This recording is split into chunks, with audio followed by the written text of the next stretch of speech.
morning, everyone. How are you? Good morning. So Ghostbusters. I remember a day when I was probably like 10 years old. So yeah, we're gonna call.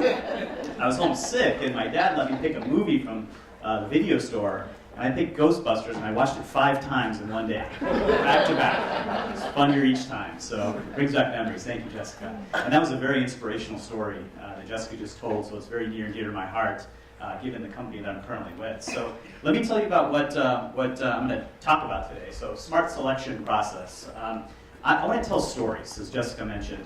I've had a lot of experiences at different companies, and I want to tell you how I've done what I tend to do in my trade, which is generally product management. And a lot of what IdeaScale and the other products of survey analytics play into how me as a professional in the product management world operate each day. So I want to tell you those stories and make it very tactical, so you can walk away with something that you can actually use in your day-to-day life. So a little bit about me. I'm with Tesla. That's why the story that Jessica just told is particularly near and dear to my heart. The idea of taking solar energy, storing it, applying it for transportation, and doing that over and over again without burning any fossil fuels. Near and dear to my heart, so I love to see the application of that in other arenas as well. I've been at a lot of different companies over my career. So as you see from the slide here, there are a number of companies: Disney, Microsoft, NBC, Stubhub, a few healthcare companies along the way, and a few startups. And that diversity of experiences, if you think about that for a moment, the different industries that are represented: travel, advertising, entertainment, the movie business, ticketing, and then of course energy and automotive at Tesla. It basically says that in a trade of product management and decision making, you can apply it really in any industry if you have the general tools and essence of what it means to make smart decisions. That's what I want to tell you about today, a little bit more. So, oops, sorry. Just a little help here. Okay, good. There we go. All right. So really the 2 things I want you to walk away with from this presentation is around alignment of a vision and product prioritization.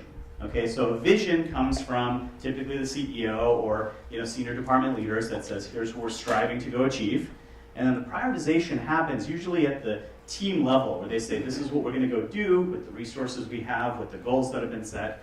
But then how do you make those 2 match? Because oftentimes companies can build things that don't exactly match the vision.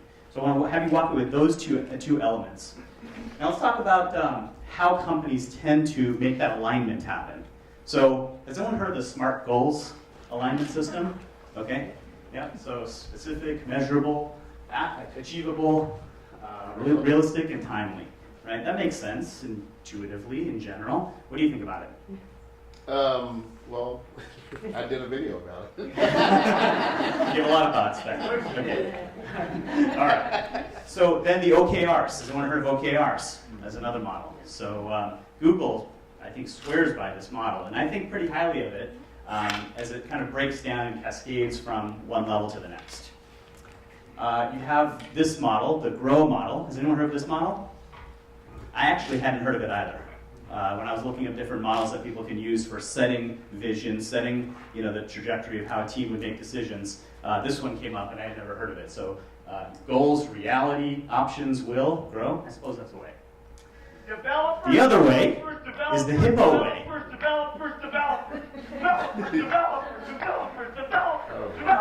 That's right. Cameraman saying, "Oh God." So I was in the audience for this presentation. It happens annually, Microsoft conference, and I describe it as the highest paid person's opinion, the hippo model. So as you can see from the video, enthusiasm I don't believe is a strategy. He's screaming developers, and salespeople are thinking developers, and somehow that should all line up, right? No, not really. So there are a lot of folks out there who believe that the founder, the senior leader, the CEO is the one who says all and does all, and everyone else should just do what that person says, the hippo model. And there are a lot of Steve Ballmers out there. Then there are a couple of Steve Jobs out there, which this model works. You get a couple of folks who are very visionary. I get the privilege of having that ability to interact with Elon from time to time, and it's magical. It truly is magical. It's very different than interacting with anyone else. because it's so insightful and so specific, and some things that you can't even process what he's thinking, landing stuff on different planets out there. You're trying to figure out how do you build software that makes those things a reality. So there's just a few Steve Jobs and Elon Musks and so on that are out there. Another story is Ron Johnson. Anyone familiar with Ron Johnson? JCPenney? $6.99, $9.99. Let this video play and I'll tell you a story. $99. Has it always been this way? Cheerio, one fair lady. Pray tell the price of this fine hat. £14.99. Okay, so 15 pounds. £14.99. Are you trying to trick me? No. So 15 pounds. So Ron Johnson was at Target, then he went to Apple, and then he went to be CEO of JCPenney. And the stock market rewarded JCPenney for hiring Ron Johnson. It went up by about $1 billion in valuation when he was announced as the CEO.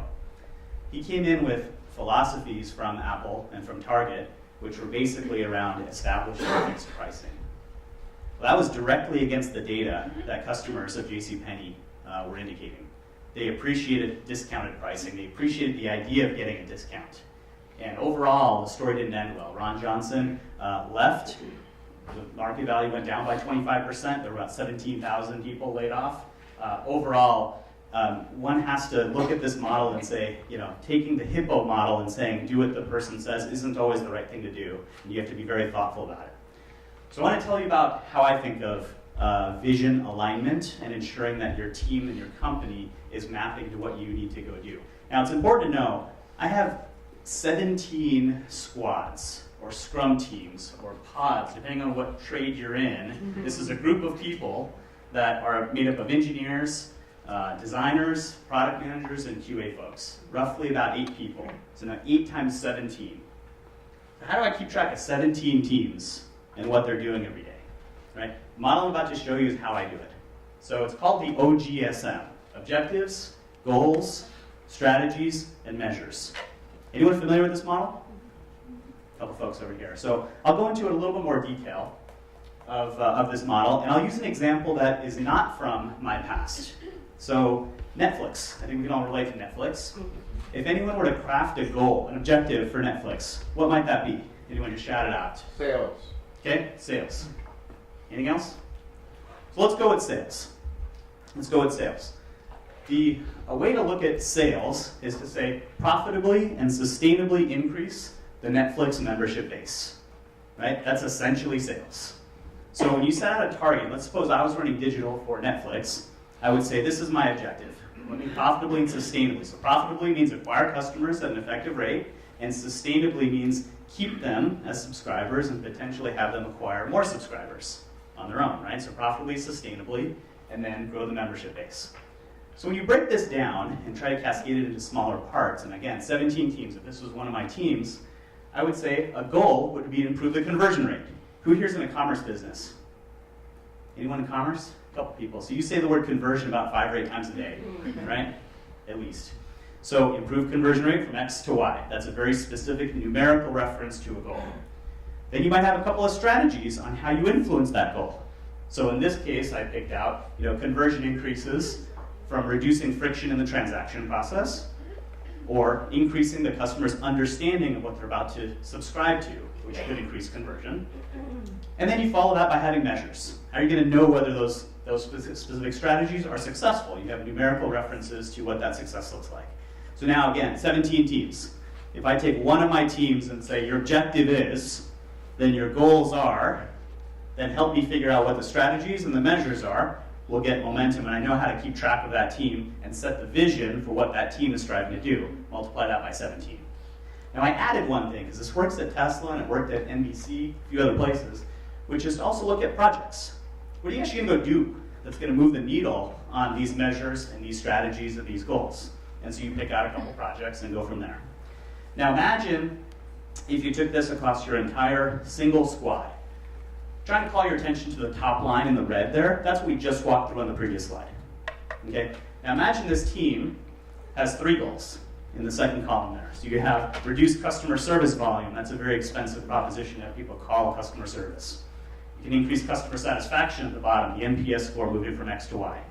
Right? So then you have 3 goals, and then subsequent strategies, measures, and projects. Does that make sense to everybody? Right? Pretty straightforward, pretty simple. So I've taken an actual project at Tesla that is probably about 9 months of work that we're about to go do, that requires 6 different teams, probably about 50 people across the company in different groups, and boiled down to a single slide. Here's what we're going to go do. And everyone's on the same page, everyone's singing from the same song sheet, and I can keep track of who's doing what, across these areas. A lot of times people think of, these strategies as 75-page PowerPoint decks from McKinsey. One slide. Everything one slide in my world. So if I were running digital at Netflix and sales was the goal, this is how I would lay it out. Now let's bridge the gap to the second topic. How do you choose the projects? So imagine if you actually didn't have the projects on the right. Okay? Now you have a strategy. You have a vision, and you have a strategy for what you want to achieve. You have no idea what to go do. Is that what everyone faces here? Okay, what do you do? How do you figure that out? Because that's really where the rubber meets the road. You can do a bunch of projects, but how do you know they're going to map to what you're trying to do? So this is where IdeaScale comes in. You guys are all customers or prospects. You have 100 ideas. Every company, every business has hundreds of ideas. Ideas are actually relatively inexpensive. They come from any place, right? Everybody sympathize with this? Empathize with this? Okay. Yeah, ideas are great. So in my world, I try to keep things simple. And especially being at Tesla, Twitter is a big part of how Elon Musk tends to communicate. 140 character descriptions of projects. So those 100 projects, I restrict my product managers to describing them in the form of a tweet. Right? We're a little kind of over the top in the Bay Area digitally, right? I get it. So 140 character description of the project makes them think about being precise, being specific, being concise, all of that distilled into 140 characters. Then I look at what is that squad, that team of engineers, designers, product managers, what is the level of effort that they would need to embark upon to go and execute across that 140 character description of the project? And quite simply, t-shirt size it, small, medium, and large. So now I have a vector that says my cost to any one of these projects is small, medium, or large. Okay? Just keeping it simple, nothing complicated, no days, nothing like that, just small, medium, large. And then I'm going to introduce to you an example I used at Stubhub. 5 vectors for value. So if the t-shirt sizing is my cost, the portion of the bottom of the slide here represents my value. So who's familiar with Stubhub here? Pretty much everyone. Okay, so think of it as a commerce business and think of it as a marketplace business because you have buyers on one side and sellers on another side interacting to sell tickets. So again, commerce business, conversion is very important. Right? It's the percentage of people who come to a site against the people who transact. Typical commerce businesses around 6 or 8% conversion rate. Traffic, I think we all know. Net promoter score, those who are evangelists of your product. Reduction in cost. I mentioned call center in the Netflix example. At Stubhub, 1 out of every 4 transactions results in a customer service call. Think about that. 1 in 4. Costs about $7 to $10 per phone call. So someone who buys a $6 ticket to a Giants game, calling and saying, I didn't get my ticket, you've now incurred a $7 expense for that phone call and a $6 ticket of which you made a profit margin of maybe 10% on it. Right? So, and then ticket inventory, the ability for more tickets to be in the system. Because it's a marketplace business, more tickets means more potential to sell it. The best case scenario is the ticket gets input by a seller, bought by a buyer, that buyer then puts it back into the system to be sold, which is bought by another buyer, and then back in the system. We've made fees on top of each one of those transactions. Right? It's a pretty impressive model, especially not having any inventory risk or carrying the initial ticket cost into here. So at StubHub, these are the 5 vectors that drove value. Okay? Now a lot of people think, like, when you say in a publicly traded company, what is your goal? What is your aspiration? Well, it's to drive shareholder value, increase shareholder wealth. Well, I'm pretty far away from trying to do that at a company like StubHub or eBay. Right? Others would say, I drive revenue or drive profit. Okay, cool, I get it. But these 5 vectors are the mechanisms by which you influence revenue and or profit. Okay, so now I'm basically saying I've got my level of effort to execute on any of those projects, the 100 ideas, and I got my 5 vectors of how I'm going to evaluate whether or not those projects are worthwhile. Everybody with me? Yeah. Okay, so now who does this? Who does all this work? Who makes decisions? Right? So in my world, I like to empower people to make decisions. So I look at my squads and I ask them to make this assessment. Give me the assessment of level of effort and give me your assessment of the value against these vectors. So I'll show you an example. Inputs, scoring inputs. There's a lot on this spreadsheet. I just want to channel your ideas to a couple of things. One is, this is mine. This is my assessment. I have opinions. You have opinions. The rest of the team has opinions. So what I do is I isolate everyone to their individual set of opinions, and I take that list of hundreds of projects, here are 20 or so on this one slide from Stubhub, and I look at what is my small, medium, large, or no impact across those 5 vectors. Now again, I'm just talking value here, because I'm not an engineer, so I can't assess how many days it's going to take to build any of these things. I'm just looking at the actual output value. Which one of these projects do I think is going to be more valuable or less valuable based on those 5 vectors? Okay? Now, by the way, 140 characters means I spend 1 minute per line. 30 seconds to read the 140 character tweet, and 30 seconds to score. So this isn't like a 6-month exercise.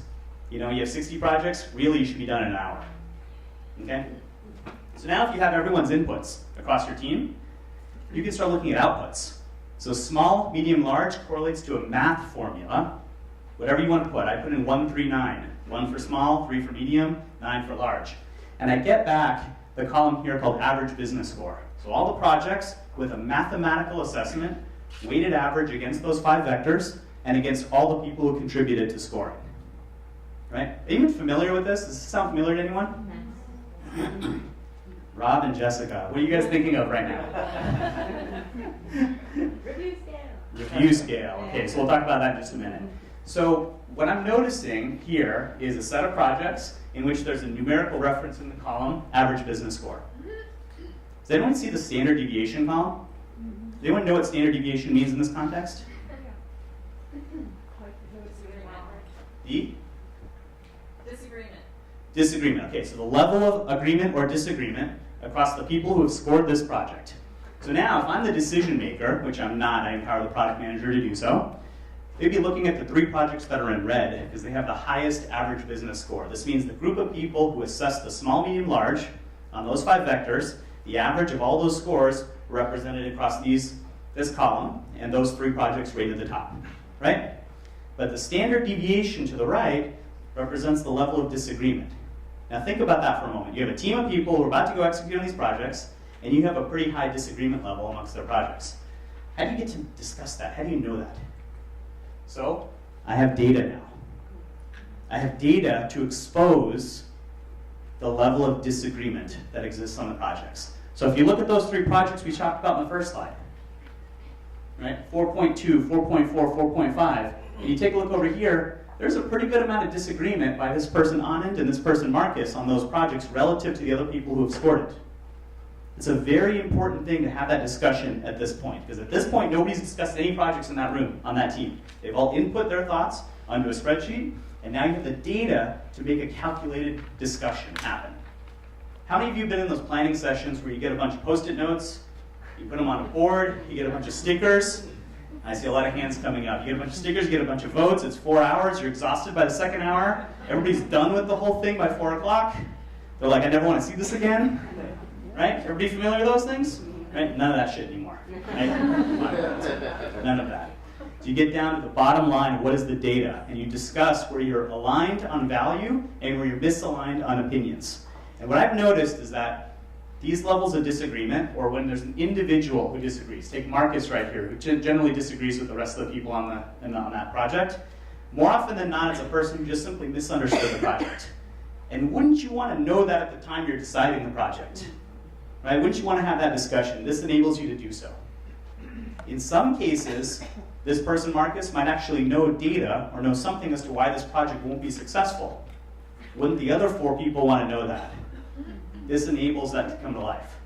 Now think about this, just kind of bring it out of the data for a moment. Think about people you interact with. We're a very diverse population. You have people who come from different educational backgrounds, different ethnicities, different languages. So you get a room, you get people together for 4 hours, and you get folks who are shy. There are folks who just joined the company, don't know as much as the others. There are folks who are outspoken, like Steve Ballmer, dominate the room. You have the title thing going on in the room, different levels going on. All those things are neutralized when you get to data. Okay? That's really core to what I'm describing here, is the data is what tells all. So, given this, what should you go do? Right, which projects? Anyone have an opinion?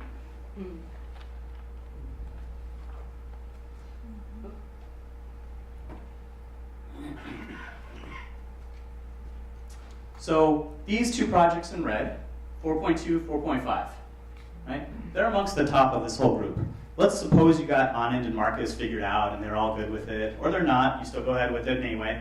So you're gonna choose amongst these two projects. Anyone notice these two projects? Anything interesting about the data? The ROIs are very good. That's right. What I've just layered on is the cost of doing the project. The engineering size, the QA size, and the UX size. Okay, so now I have an assessment from the engineering leader, QA leader, and UX leader as to what it's going to take to implement these projects. So you see small here for engineering, and you see medium here for engineering. It's a very different level of investment and cost you're going to bear to go and execute those projects. So now as a decision maker, you can make the assessment of value relative to cost. When you go buy a car, you look at value relative to cost. When you go to the grocery store, everywhere you go, you do value against cost. People tend not to do that when they make decisions in the business environment. Right? This kind of a model enables you to do so. So when you look at the ROI differences, what that is doing is taking the value, 4.2, 4.5, divided by the engineering expense, the cost. And it's giving you an ROI score, which is basically saying the value you're going to get relative to the investment or time to market. So if you're trying to march towards deadlines, if you're trying to march towards seasonality, maybe you have holiday time coming up and you want to get one more project done before Thanksgiving time, this is the kind of way you can make that assessment intelligently. Say, you start a project today, it's going to end in February, that was for Christmas? No, there's no value in that. You do another project that starts today and ends Thanksgiving Day, right? Because you get the value out of it. So this gives you diagnostics. When you look at value and expense, you can see levels of agreement, you can see investment and return, all those things in one place. What this did at Stubhub, given the Stubhub example here, was increase overall metrics by 3x. So conversion rate, I mentioned conversion rate earlier for those folks in commerce, right? When I joined Stubhub, the mobile app conversion rate was about 3%. So 3 out of every 100 people who came to the Stubhub mobile app would transact a ticket.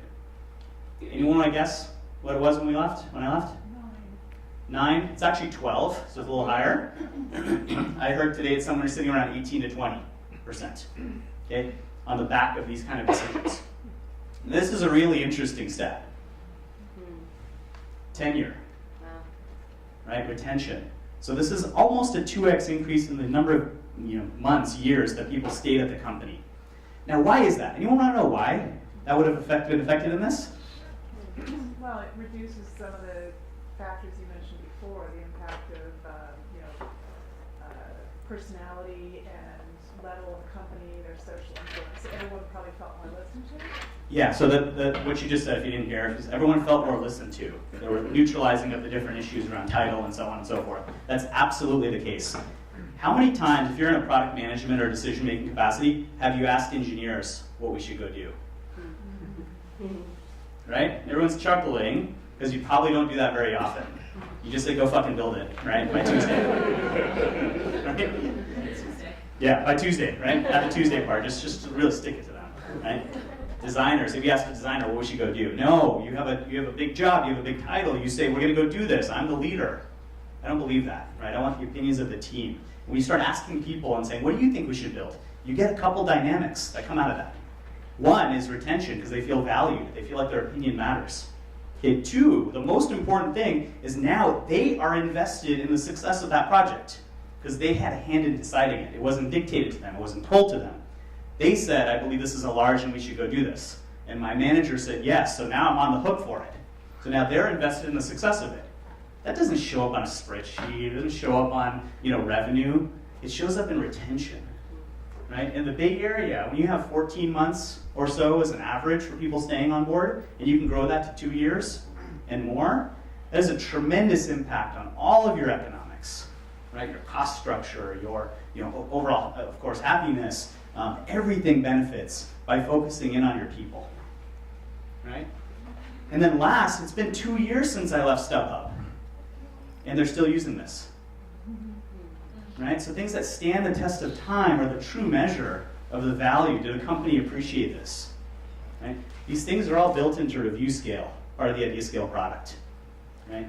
And so Rob and I worked together on the concepts behind it, and I believe strongly, as you can see from the data, the execution, the implementation. I'm doing this at Tesla, I did this at NBC, I'll do this at the next company because I believe so wholeheartedly in it that you can lift an entire division to a better place, as a result. So what it comes down to is the team, not the hippo. And it's really hard to do that because there's title, you focus on things like, who's the boss, am I gonna get promoted, am I gonna get fired? At some point about 10 years ago in my career, I gave up. I said, forget it, to hell with it, on focusing on a promotion or trying to prevent being fired. If you're focusing on a promotion or trying to prevent being fired, you take the happy path. You take the middle road, the safe path, right? Always by IBM, right? You take the safe path, right? Once you give up on both of those, worrying about being fired or aspiring to be promoted, you start to expose yourself to more learning opportunities, right? You can take chances and risks, which will probably pay off and probably result in you getting promoted or fired. It's okay. Right? So really it's a balancing act, right, is what it comes down to. You have this vision, you have aspirations, you have loud voices. How do you bring data into the equation? How do you empower your people? And if you're really focused and thoughtful about how to move an entire division forward, the tools and mechanisms here around setting vision, deciding projects, and empowering people will help you do so, and it certainly has helped me. Thank you very much.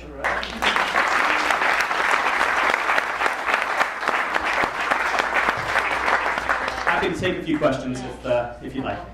Yes, Leland. Your slide, you available? Yeah, sure. Let's do it. Did you measure engagement before and after? Engagement of customers or employee? Employee engagement. I looked at retention as the primary driver, and honestly, when I began this at Stubhub, I didn't realize the impact that it would have 2, 3 years later, not 5 years later. No idea. So I didn't have the data on day one to know 3 years later. But really, employee engagement and retention was the key metric. And when you see people who are like, they feel empowered in their job and they stay longer, that's what meant the most to me. Yeah. How does long-term strategic, the view figure into the methodology? Like, does that sort of come in like who chooses the questions or how it gets resourced? No, it's a great question. So I was talking to a product manager on my team yesterday, and I ended this kind of general essence of the prioritization with her. And I said, at the end of the day, a spreadsheet doesn't manage your business. People do. And so you have to have the wherewithal to look at what the data is telling you, but also look beyond that and sequence accordingly and say, if we did this, we changed the game. Because the downfall of this model is you could get into the incrementality view of the world, right? You want to be able to step away from that. And so if you are true to humans actually make the decision, right, and people, not the spreadsheet itself, it's a guidance tool, not a decision-making tool. So it's a really important point to be focused on what it is that you want to achieve strategically, and there's things that go outside of that box. Elon talks about things that are well outside of day-to-day things, as you can imagine. Well, actually, with IdeaScale, you could just add that and value, things like long-term strategic impact, so you could also factor that in. You sure can. You sure can. Yep, Rob. I'm just curious, how public are you with the votes? Do you initially kind of a one-on-one get the votes from your employees? Yeah, it's a good question. So what I do is you get the squad together in a room. You describe the 140-character version of the project to the entire room together, and each person independently scores those projects, and there's no discussion whatsoever. Now you have the data in. Then you slice and dice the spreadsheet, or whatever, and you come back with that same group and say, here's what the data says. Right? So everybody can see everybody else's scores, which actually is really interesting just from a humor perspective. So you see tendencies.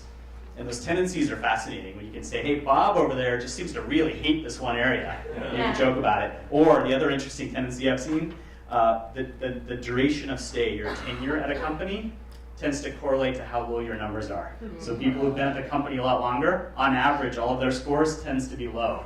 They have just generally more pessimism or more realistic. You start to see these trends in data that simply do not make themselves present, in the regular environment absent the data. And that's probably the most intriguing thing to me is you get into this is probably the most powerful thing I can say. You can see how people think. Think about that for a moment. I have no idea what you're thinking about me right now. But if we're doing this on projects, I can see exactly how you think on projects. It's powerful. Thank you, everyone. All right.